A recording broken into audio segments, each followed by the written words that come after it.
Hi Mark, I'm Alice, and my student number is 48. I'm a sophomore. Now I'm going to read How My Mind Came Back to Life and No One Knew. Imagine being unable to say, I'm hungry, I am in pain, thank you or I love you. Being trapped inside your body, a body that doesn't respond to commands. Surrounded by people, yet utterly alone, wishing you could reach out, to connect, to comfort, to participate. For 13 long years, that was my reality.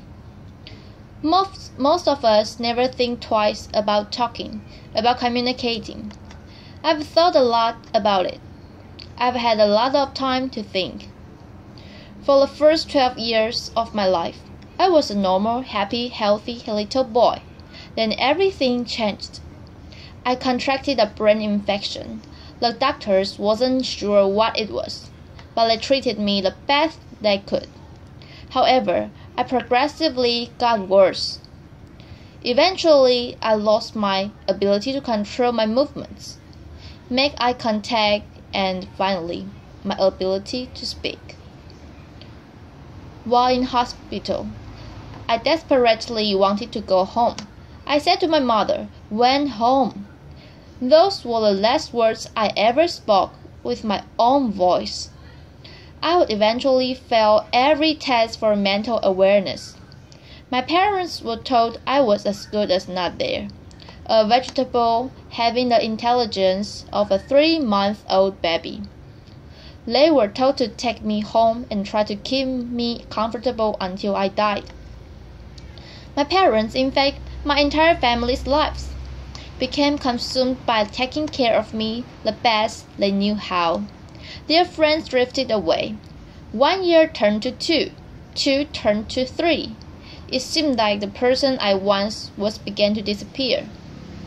The Lego blocks and electronic circuits I loved as a boy were put away. I had been moved out of my bedroom into another more practical one. I had become a ghost, a faded memory of a boy people once knew and loved. Meanwhile, my mind began knitting itself back together. Gradually, my awareness started to return, but no one realized that I had come back to life. I was aware of everything, just like any normal person. I could see and understand everything, but I couldn't find a way to let anybody know.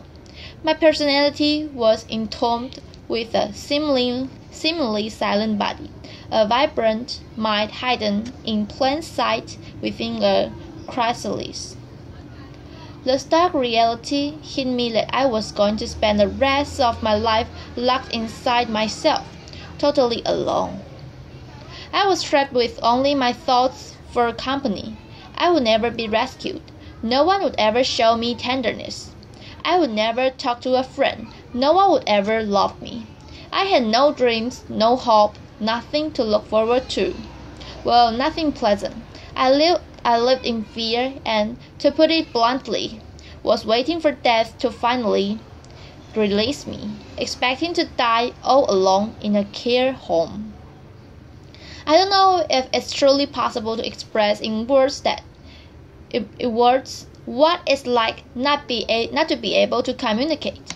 Your personality appears to vanish into a heavy fog, and all of your emotions and desires are constricted, stifled, and muted within you. For me, the worst was the feeling of utter powerlessness.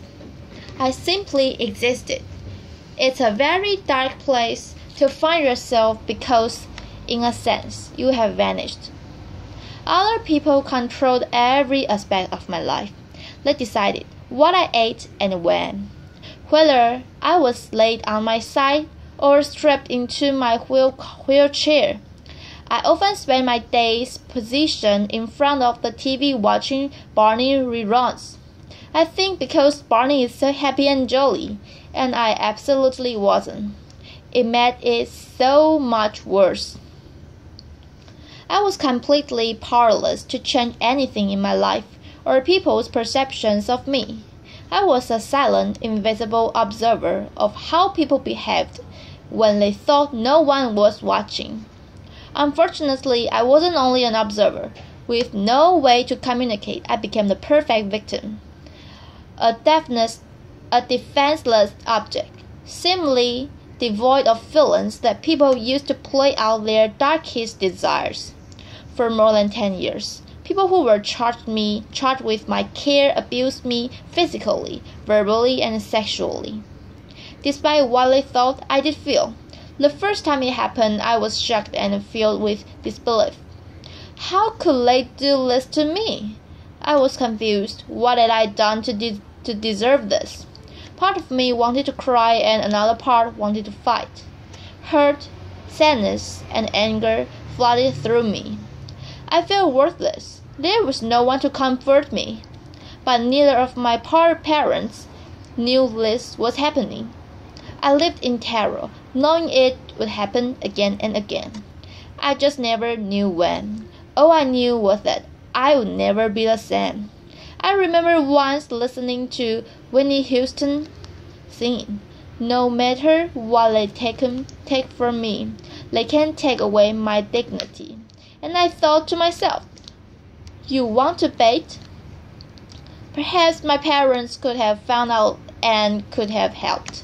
But the years of constant caretaking, having to wake up every 2 hours to turn me, combined with them essentially grieving the loss of their son, had taken a toll on my mother and father. Following yet another heated argument between my parents, in a moment of despair and desperation, my mother turned to me and told me that I should die. I was shocked, but as I thought about what she had said, I was filled with enormous compassion and love for my mother, yet I could do nothing about it. There were many moments when I gave up, sinking into a dark abyss.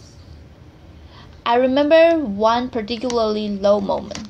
My dad left me alone in the car while he quickly went to buy something from the store. A random stranger walked past, looked at me, and he smiled. I may never know why, but that simple act, the fleeting moment of human connection, transformed how I was feeling, making me want to keep going. My existence was tortured by monotony, a reality that was often too much to bear. Along with my thoughts, I constructed intricate fantasies about ants running across the floor. I told myself to tell the time by noticing where the shadows were. As I learned how the shadows moved as the hours of the day passed, I understood how long it would be before I was picked up and taken home. Seeing my father walk through the door to collect me was the best moment of the day.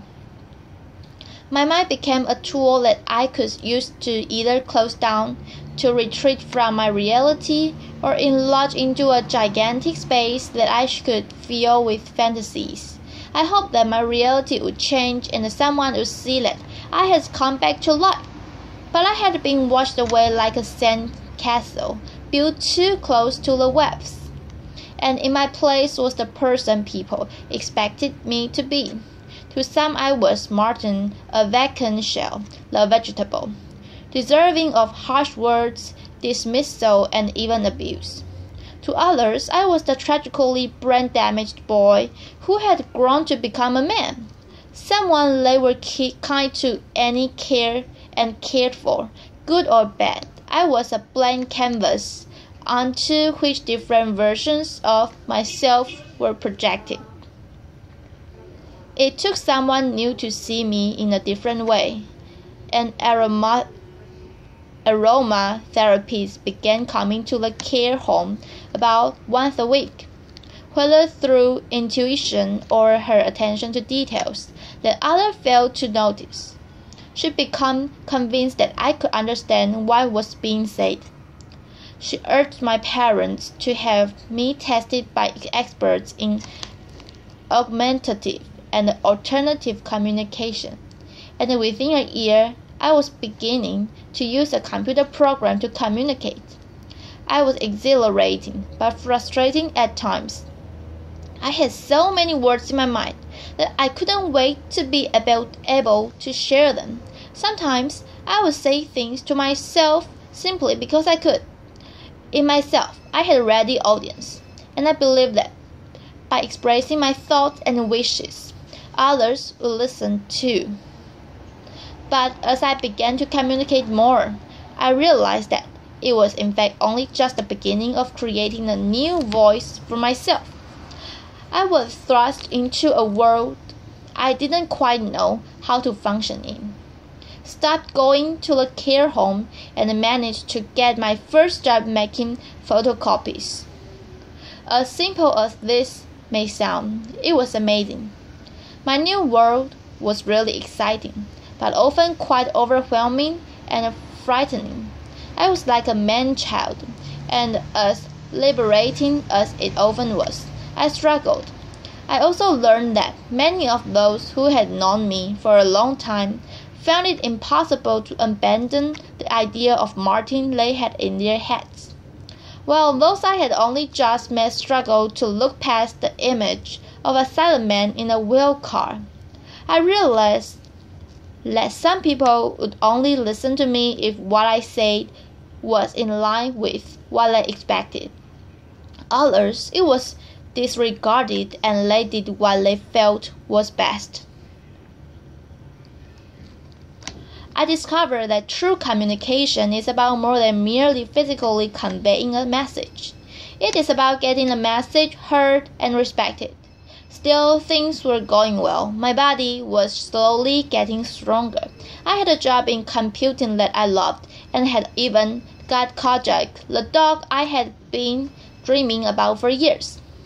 However, I longed to share my life with someone.